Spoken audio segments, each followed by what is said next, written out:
तो आज का हमारा टॉपिक है ट्राइएज ऑफ पेशेंट। ठीक है, ट्राइएज जिसे हम बोलते हैं। तो ट्राइएज स्क्रीन सबको दिख रही है। Yes ma'am. तो ट्राइएज का मतलब क्या होता है? जैसे कोई डिजास्टर आ जाता है या फिर कोई भी इमरजेंसी पड़ जाती है या फिर हमारे हॉस्पिटल में कोई पेशेंट आया था, तो उसको हम लोगों ने कैसे सॉर्ट आउट करना है। जैसे कि हम लोगों ने पहले क्या करना है, मतलब इसका मतलब ये तो टू सॉर्ट और टू चूज। ठीक है, राइट पेशेंट कौन सा राइट पेशेंट है, right place, right time, right care. ठीक है, इसके अंदर ये आता है, मतलब राइट पेशेंट कौन सा है वो हमने सॉर्ट आउट करना है कि कौन सा राइट पेशेंट है, किसको इमरजेंसी की जरूरत है। राइट प्लेस कौन सा है, ठीक है। राइट टाइम कौन सा है, राइट केयर। जैसे कि आप ट्राइडेज कैटेगरी में, एक मिनट होल्ड करना। नॉन डिजास्टर्स में क्या है, जो जहाँ से हॉस्पिटल्स वगैरह होते हैं, ठीक है, वहाँ पर क्या होता है, नॉन डिजास्टर्स मतलब हमने इक्वली सब पेशेंट को क्या करना है, केयर हम लोग प्रोवाइड कर। डिजास्टर्स मतलब जैसे अर्थक्वेक या फ्लड वगैरह आ गए, वहाँ पर क्या है, हम लोगों ने कौन से पेशेंट को पहले प्रायोरिटी वाइज क्या है हम लोगों ने असेस करना है, किस पेशेंट को ज़्यादा नीड है, उसके अकॉर्डिंग हम उनको केयर देंगे। फिर उसके बाद में है नॉन डिजास्टर्स और ईडी ट्रायज। ईडी मतलब होता है इमरजेंसी डिपार्टमेंट ट्रायज। पहले आइडेंटिफिकेशन करना है पेशेंट को, उनको इमीडिएट केयर देनी है। फिर उसको अप्रोप्रिएट एरिया जो पास में हेल्थ केयर एजेंसीज होंगी, ठीक है, हेल्थ फिर हॉस्पिटल्स होंगे, उनको क्या है, वहाँ नियरली उनको रेफर करना है पेशेंट्स को। फिर उसके बाद में पेशेंट जो है इमरजेंसी डिपार्टमेंट में किसको करना है, जहाँ जिनको क्या है कंजेशन वगैरह ना हो सके प्रॉपरली, ये देखना है प्रॉपरली जो हम कर रहे हैं। और जब भी हम लोगों ने पेशेंट को कहीं भी रेफर करना है, तो जिस जिस हॉस्पिटल में रेफर कर रहे हैं उन सबको इन्फॉर्मेशन देनी है कि हम पेशेंट आपके यहाँ भेज रहे हैं, क्योंकि वो अपना इमरजेंसी बेड जो है वो रेडी कर सके। और फैमिली की जो एनजाइटी है, ठीक है, पेशेंट के रिलेटेड, कि पेशेंट की इंफॉर्मेशन, पेशेंट के स्टेटस क्या है, हेल्थ स्टेटस क्या है, वो उनको प्रोवाइड करना है। और डिजास्टर ट्राइम टीम कौन कौन सी होती है, ट्रायज ऑफ विक्टिम्स मतलब कि कौन कौन वहां पर है, किसने क्या देखा। ठीक है, क्रिटिकल पेशेंट्स, कौन सा पेशेंट क्रिटिकल है, प्रायोरिटी वाइज उसके ऊपर देखना है किसके ज़्यादा इंजरी हुई है। नॉन क्रिटिकल पेशेंट्स कौन से हैं, कंटेमिनेटेड पेशेंट कौन सा है, किसी जिसको बस इन्फेक्शन हुई है, हल्की सी खरोच ही आई डिजास्टर्स में से। फॉर एग्जांपल एक भूकंप आया, अर्थक्वेक आया, उसमें क्या है, हल्के फुल्के लोगों को चोटें आई हैं, उनको हम लोगों ने साइड पे कर देना है, इनको अभी इमरजेंसी की जरूरत नहीं है। या फिर जोन से पेशेंट को ज़्यादा इमरजेंसी की जरूरत है, हम उसके पास जाएंगे, उसके बाद में उनको वापस बाहर निकालेंगे। उनकी क्रिटिकल कंडीशन कैसी है, जैसे जो ज़्यादा पेशेंट इंजर्ड है, ठीक है, उनको अगर हाँ किसी को रेस्पिरेशन प्रॉब्लम हो रही होगी, तो हमारी प्रायोरिटी कौन सी होगी, रेस्पिरेशन प्रॉब्लम वाले पेशेंट के ऊपर होगी, या फिर कार्डिक वाले पेशेंट्स के ऊपर होगी। और types of ED try systems कौन से हैं, ट्रैफिक डायरेक्टर, जो नॉन नर्स होते हैं, स्पॉट चेक कि वहाँ पर क्या क्या क्या हुआ, कितना एरिया था, कितने एरिया के में अटके है, कितना एरिया क्या, कितने लोग थे उस बिल्डिंग्स पे, और कितना लोग हैं वो लाइव है, कितने डेड है, कितने फंसे हुए हैं, वो सब कुछ देखना है। कॉम्प्रिहेंसिव, ठीक है, कॉम्प्रिहेंसिव किसको कैसी इक्वल ट्रीटमेंट हम लोगों ने प्रोवाइड करनी है, लेकिन हम लोगों ने पहले प्रायोरिटी किसको प्रायोरिटी देनी है वो पता होना चाहिए। Too tight system, initial screening by RN who will greet each patients on arrival. ठीक है, अगर कोई आरएन नर्स, रजिस्टर्ड नर्स वहाँ पर गई है या फिर पैरामेडिकल स्टाफ वहाँ पर गया है, उन्होंने क्या करना है, पहले पूरा मुआयना करना है। फिर उसके बाद में प्राइमरी सर्वे करना है, फिर पेशेंट कौन कौन से प्रायोरिटी किसको चाहिए, ठीक है, उसके बाद में कितने लोगों को वेटिंग पे डालना है, कितने लोगों को करना है उसके अकॉर्डिंग ही।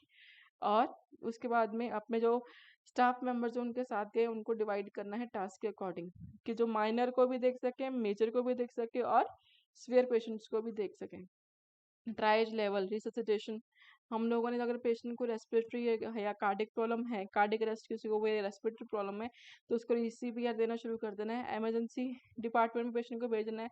अर्जेंट से अर्जेंट कौन से पेशेंट लेस अर्जेंट वाले हैं उनको थोड़ा रोक रखना है, वहाँ पर ही फर्स्ट एड उनको प्रोवाइड कर देनी है, नॉन अर्जेंट वालों को भी फर्स्ट एड प्रोवाइड कर देनी है। ट्राइज लेवल सिचुएशन में क्या है, जैसे कि थ्रेट और टू लाइफ है, टाइम टू टाइम असेसमेंट करना है पेशेंट का, जिनको सीपीआर दे रहे हैं हम लोग टाइम टू फिजिकल असेसमेंट करना है।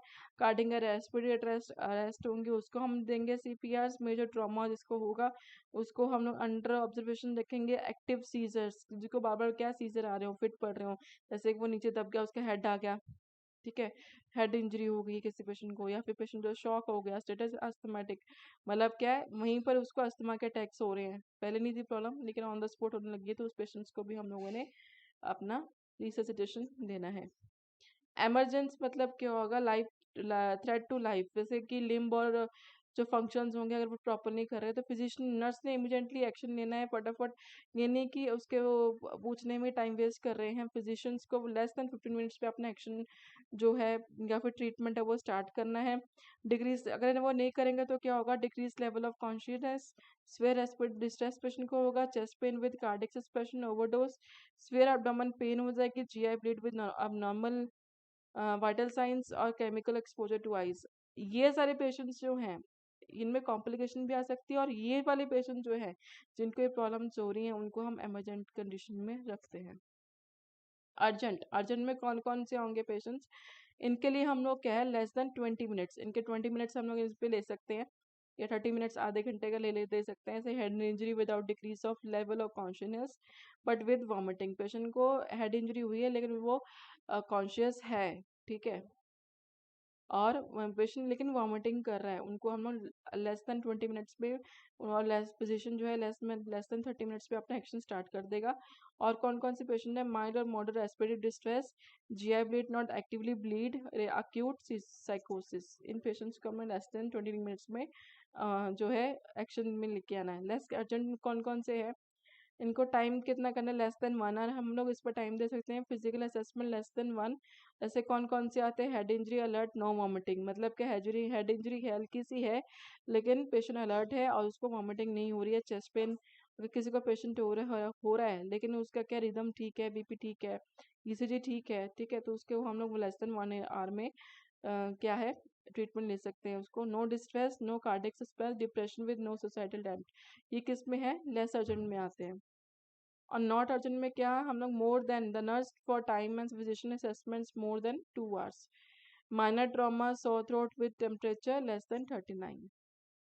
और बेसिक कंपोनेंट्स ऑफ ट्राइएज के क्या होगा, जो रूम असेसमेंट, ट्राइएज हिस्ट्री कि कैसे हुआ, हम लोगों ने कैसे फर्स्ट टाइम हम लोग कैसे गए, कौन से पेशेंट जो थे वो किस कैसे कैसे कंडीशन में थे, हमने प्रायोरिटी वाइज इस पेशेंट को चुना तो क्यों चुना, हमने कैसे अपनी टीम डिवाइड करी इक्वली सबको केयर देने के लिए, वो सब कुछ क्या है, ये कंपोनेंट्स ऑफ ट्राइएज है।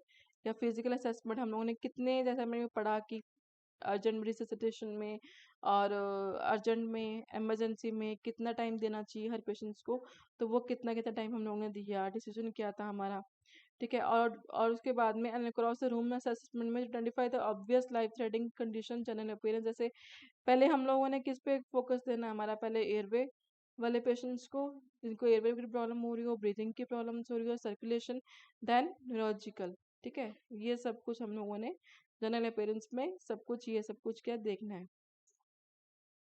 एयरवे में क्या है, एबनॉर्मल एयरवे साउंड जैसे व्हीजिंग, ठीक है, पोस्चर, ये ability to speak, drooling and ability to handle, ये सब कुछ देखना है। ब्रीदिंग में क्या देखेंगे कि साइनोसिस तो नहीं हो रहा पेशेंट में, टैकिपीनिया तो नहीं है, ब्रेडिपीनिया तो नहीं है, एपनिया तो नहीं है, मतलब एब्सेंस ऑफ ब्रीदिंग तो नहीं है, ये सब कुछ हम लोगों ने, नेजल फ्लेयरिंग, ये सब कुछ हम लोगों ने पेशेंट को देखना है। सर्कुलेशन में क्या देखना है कि उसकी जो स्किन है वो कैसी हो रही है, अगर सर्कुलेशन प्रॉपर नहीं होगी तो स्किन पेल पड़ जाएगी, फ्लशिंग हो जाएगी फेस में, ठीक है, अनकंट्रोल ब्लीडिंग होगी पेशेंट की। डिसेबिलिटी में क्या लेवल ऑफ कॉन्शियसनेस हम पेशेंट का देखते हैं। इंटरेक्शन विद इन्वायरमेंट, इन्वायरमेंट की ये तो नहीं है कि वो ये बोल रहा है मैं कहाँ हूँ, ऐसा कोई वर्ड तो नहीं यूज़ कर रहा, ठीक है, कहाँ पर है, क्या हुआ उसके साथ में, वो बता पा रहा है कि नहीं बता रहा, फैमिली मेम्बर्स को रिकॉग्नाइज कर पा रहा है कि नहीं कर पा रहा, रिस्पॉन्स टू पेन, पेन जो उसको रिस्पॉन्स कर पा रहा है कि नहीं कर पा रहा patient, hyper active muscle stones देखना है पेशेंट का। और नॉलेज, इमरजेंसी मेडिकल ट्रीटमेंट हमने पेशेंट को प्रोवाइड करनी है। Educate training and component skills, language and terminology, ये हमने तो क्या है पेशेंट का प्रैक्टिस ऑफ ट्राई नर्स को ये होना चाहिए कि वो किसी के साथ भी कैसे उसने इमरजेंसी मेडिकल ट्रीटमेंट कैसे देना है प्रोवाइड, इमरजेंसी ट्रीटमेंट मतलब उनको देना आना चाहिए। ट्रेनिंग का हो जैसे स्किल्स, लैंग्वेज, टर्मिनोलॉजी की, ability to use the critical thinker process, good decision maker on the spot. और क्या है, greet patient, identify yourself, maintain privacy and confidentially, visualise all income patient even while interviewing others, ठीक है, हर patient के ऊपर नजर रखनी है, चाहे वो किसी भी पेशेंट के ऊपर से इंटरव्यू ले रही हो, फिर उसके बाद में मेंटेन करना है good communication between trial and treatment, communication provide करना है जिस पेशेंट को हम लोग ट्रीटमेंट दे रहे हैं प्लस जो ट्रीटमेंट एरिया है उसके according. Maintain excellent communication with waiting area, ठीक है पेशेंट, क्योंकि अगर आप वेटिंग एरिया में रख रहे हो तो पेशेंट क्या है केवल फर्स्टेड हो जाता है, तो उनको प्रॉपर्ली देखना है, ठीक है। टीचिंग क्या करनी है, use thermometer and first aid, avoid lecturing, ठीक है। हम लोग क्या है हमेशा काम करने पे ध्यान देना है, ये नहीं कि उनके साथ बातें करने लग गए लेक्चर देने लग जाएंगे, ठीक है। क्राउड कंट्रोल करना है, उनकी रेस्पिरेशन प्रॉब्लम है तो क्राउड को कंट्रोल करना है। टेलीफोन जहाँ पर पेशेंट को हम लोग शिफ्ट कर रहे हैं उसके लिए टेलीफोन यूज़ करना है, कि हम लोग आपको हर इंफॉर्मेशन उनको प्रोवाइड करनी है। टीम लीडर जो है वो गुड होना चाहिए, ठीक है, और अच्छा उसका डिसीजन होना चाहिए। तो ये है टॉपिक।